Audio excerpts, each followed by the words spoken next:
In and out of the Beltway. From large cities to small towns to the rural heartland. From sea to shining sea. This is Wehman, Brunson, and Vernuccio. Inside the News.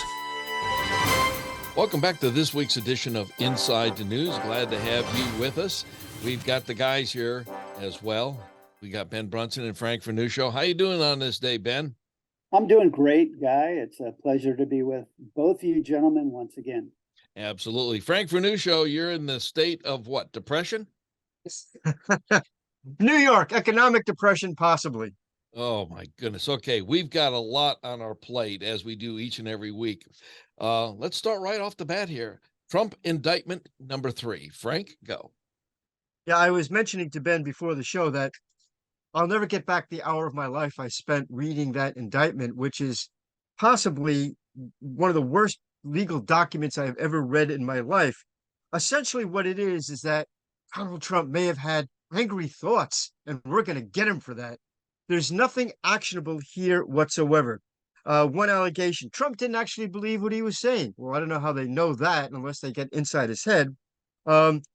He wanted to pressure his lawyers to do something about all this. Well, that would just about indict anyone who ever went to a lawyer about any legal case, any whatsoever. He tries to tie Trump to the attack on the Capitol, except that the newsreels continuously show us that Trump said, peaceably assemble. So there's nothing wrong with that whatsoever. There's no there.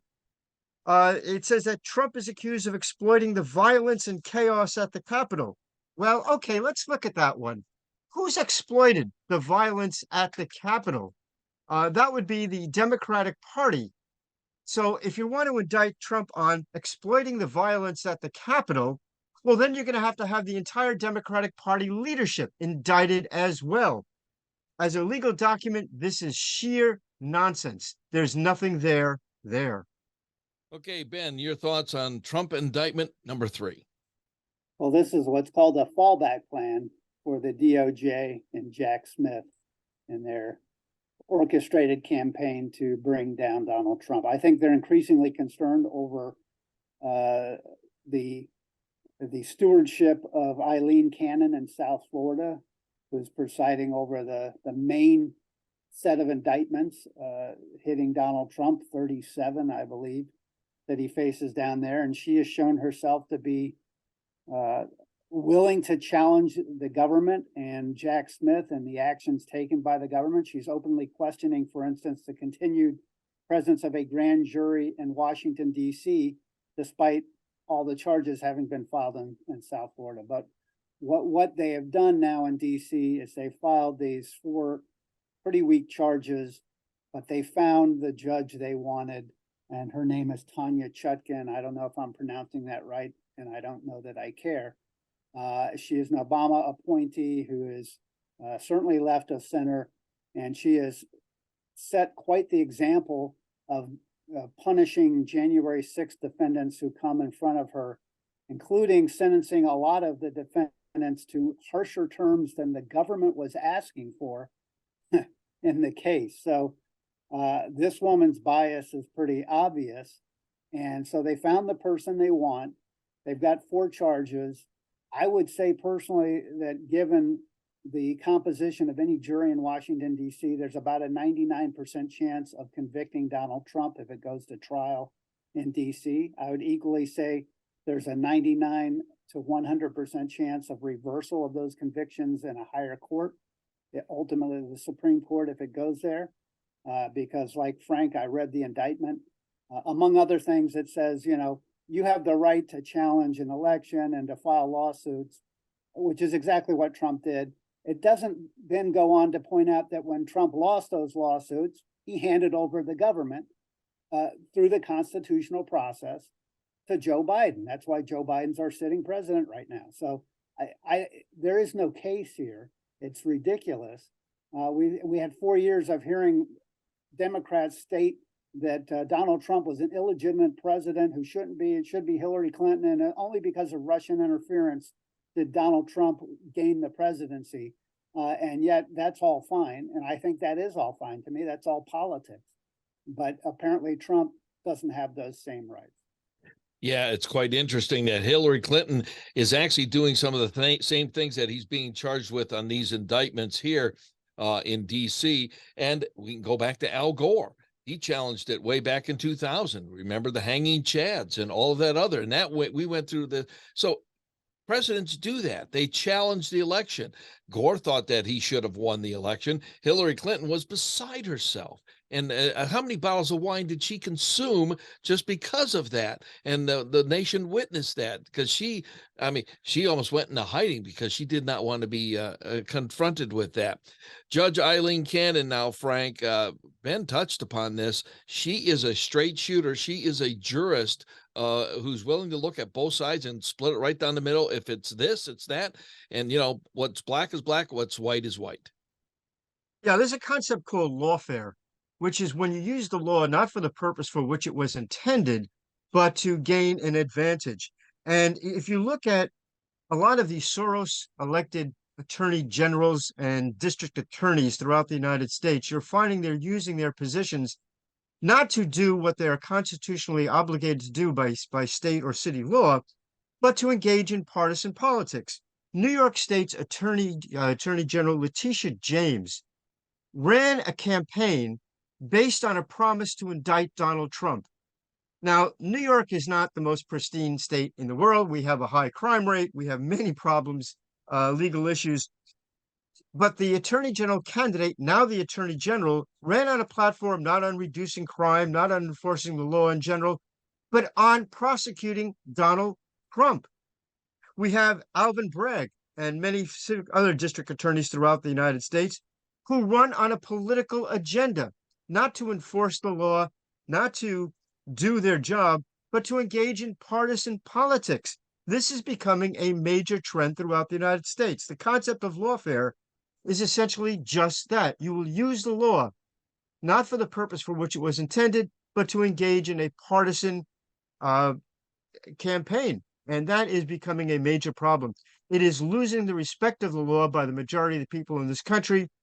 Going down the list of what you're talking about here, if in fact Donald Trump gets indicted, I don't know if that'll incite a civil war, but it's almost an intent to incite a portion of the population.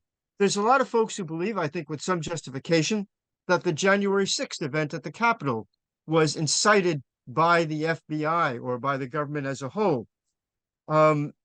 I think that's kind of what this is all about as well. We go back in history. We've mentioned this on the program before.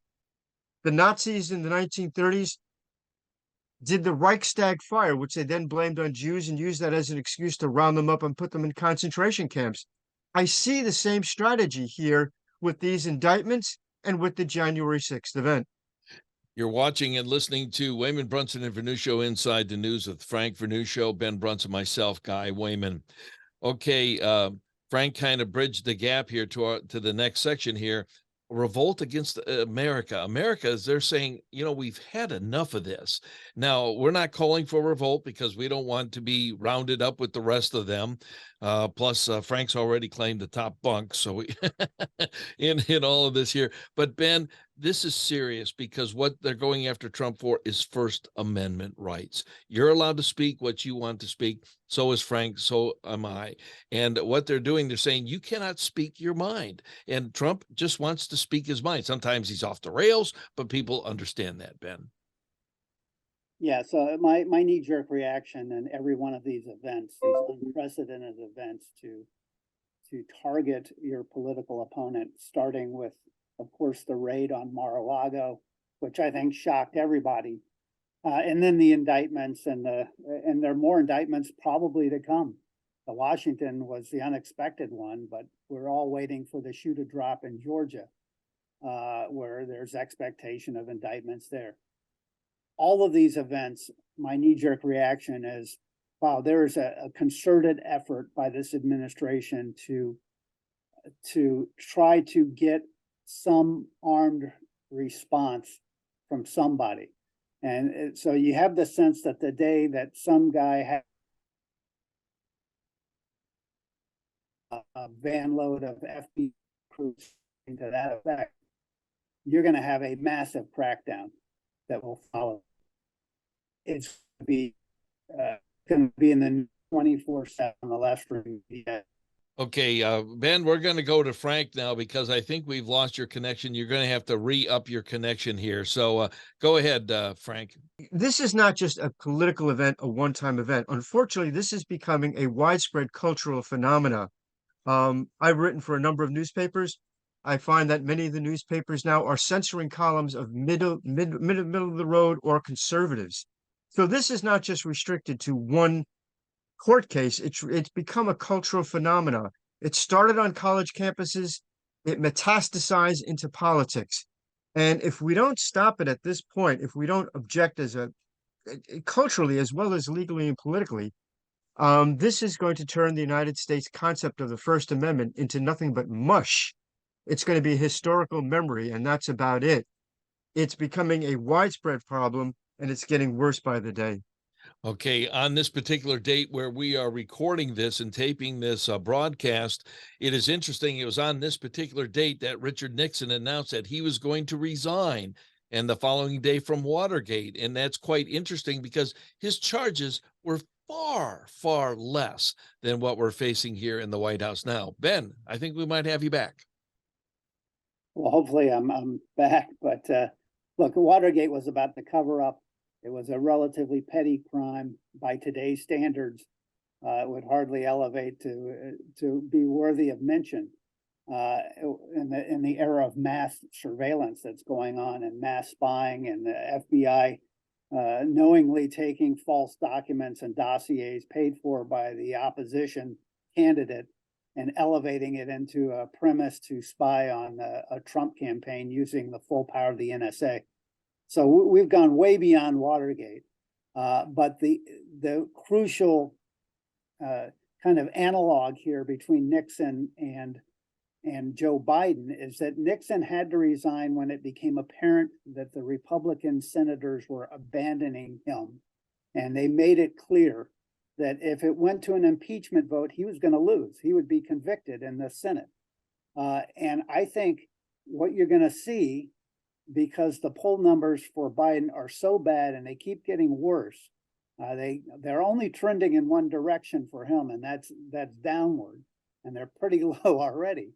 At some point, the Democratic Party is going to abandon Joe Biden, and they're going to voice that through private conversations that say, "Hey, your corruption is so bad that if it came to the Senate, I'm not sure I would vote to acquit you.